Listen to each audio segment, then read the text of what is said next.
it's shooting from the hip. What is happening now, Christian, I think everybody in the Pentagon understands this.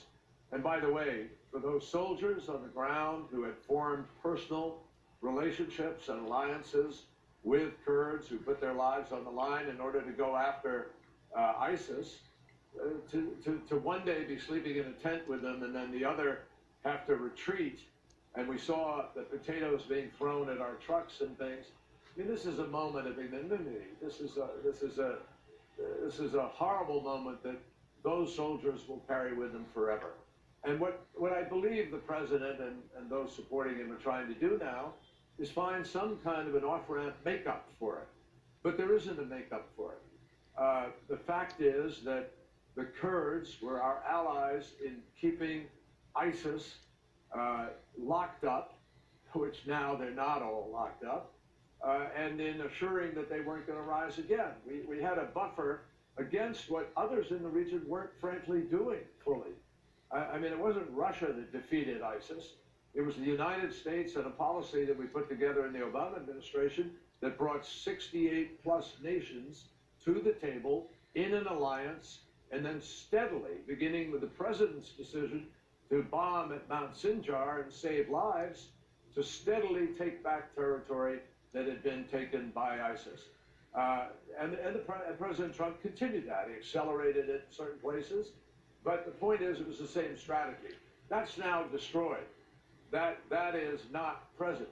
And the presence of America on the ground, which was not costing us a daily war, everlasting war of lives. It was a strategic positioning of troops who, by their very presence, had helped to quiet things down.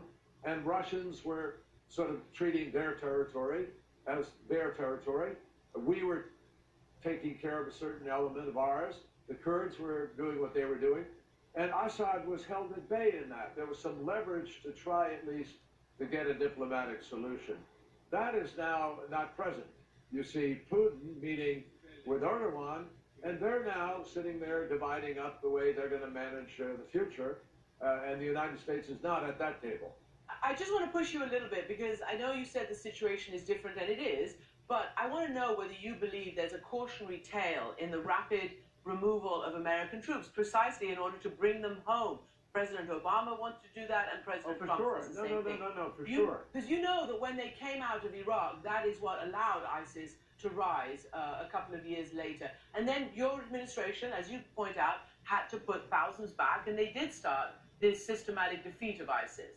The answer is yes. There is a cautionary tale in that, and I think we thought people had learned it.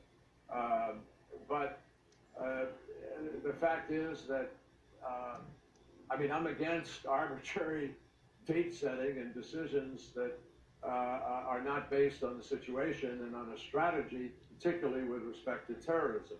Terrorism is a different animal, and we have all learned that over the course of these last 15, 16 years.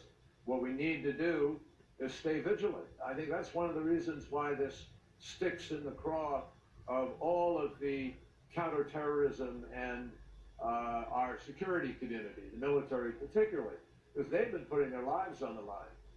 American families have invested in this counterterrorism effort for the long haul, and unfortunately President Trump sort of mixes the counterterrorism component into this bag of ever more everlasting wars. It's not, except to the degree that we are in a long-term conflict with extremism, which will require us to have a thoughtful, intelligent, strategic, and allied presence in certain parts of the world, and that's what we were doing in Syria. Okay.